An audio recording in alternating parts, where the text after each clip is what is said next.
I think that the Islamic world and Muslim countries, I think that some of the biggest issues that we face right now would probably be, well, several issues. I think especially in the West, I think that our tendency to make concessions for everything, to sort of apologize for being Muslim, and to sort of adapt and change ourselves and put Islam, push Islam to the side so that people can understand us. I definitely think because of the media, Muslims constantly have to defend themselves and defend Islam, but we don't have to change. We don't have to sort of bend Islam to make it more to make it seem more acceptable to other people. There are efforts that we make in terms of dawah, which are very good, but to sort of change Islam and change the things that we do and say, well, okay, everyone dates here, so I'll start dating. And I'm just saying these because these are the things that I face. To say, oh, well, I think I'll start dating since other people date, and maybe I'll wear hijab. I'll take off my hijab because, people here, they don't understand it. They'll judge me. Maybe I won't talk about Islam at work, and I won't talk about Islam at school because it'll make people uncomfortable. We can't always do these things. Like, Islam is something that is such a huge part of our lives. We can't continue to make these concessions because it'll dilute Islam, and it'll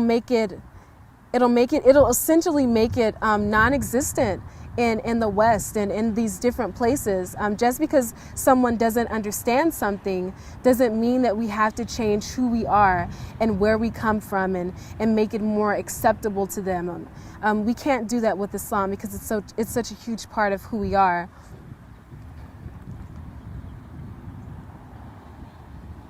I think a solution to that problem could be to show Islam through action.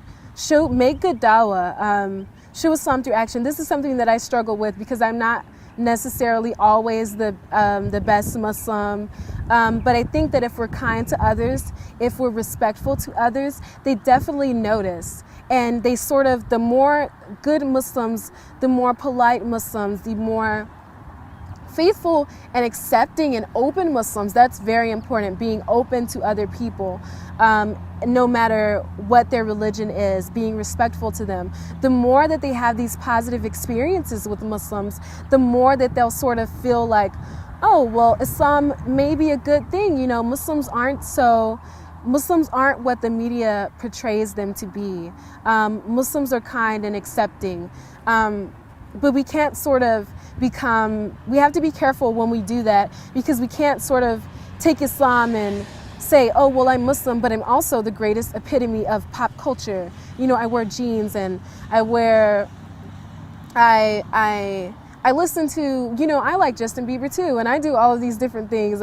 Justin Bieber is just an example that I have because I feel like very young Muslims, they sort of, he's all American, and very young Muslims feel like they constantly have to prove themselves. They constantly have to prove, I like Twilight, and I watch movies, and I listen to music, and I talk to boys, and I do all of these different things. You don't have to do that to be accepted.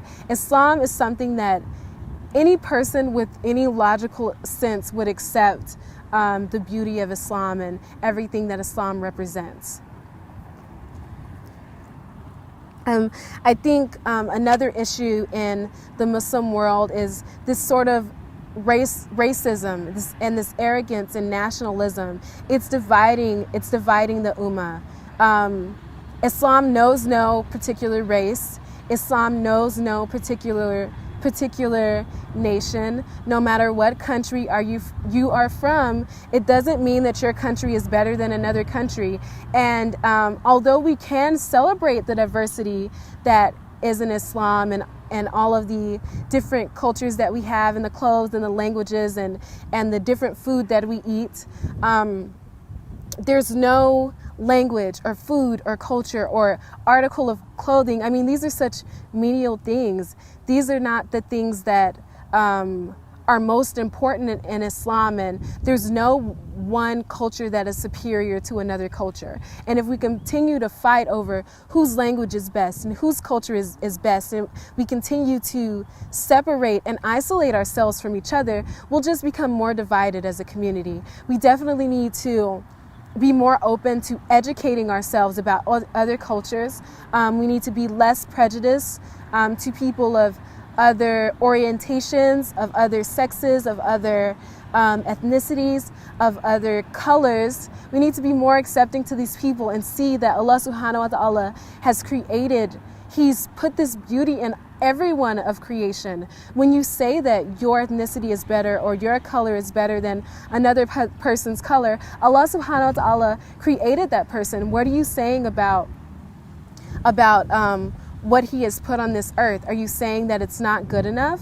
Are you saying that you are better than another person? Are you saying that you'll completely ignore the things that Islam says about arrogance? The things that Islam says about pride, the things that Islam says about having one drop of arrogance in your heart. If you think that you're better than another person because of maybe the language that you speak or the country that you're from or the color of your skin, you are being arrogant towards them. And racism doesn't just take one drop. It takes a lot. It takes a lot of pride, and it takes a lot of arrogance. And it also takes one person oppressing another person. So I think that that's something that we definitely need to address as a community. I think that in terms of e-racism, which is basically erasing racism, education is going to be the key.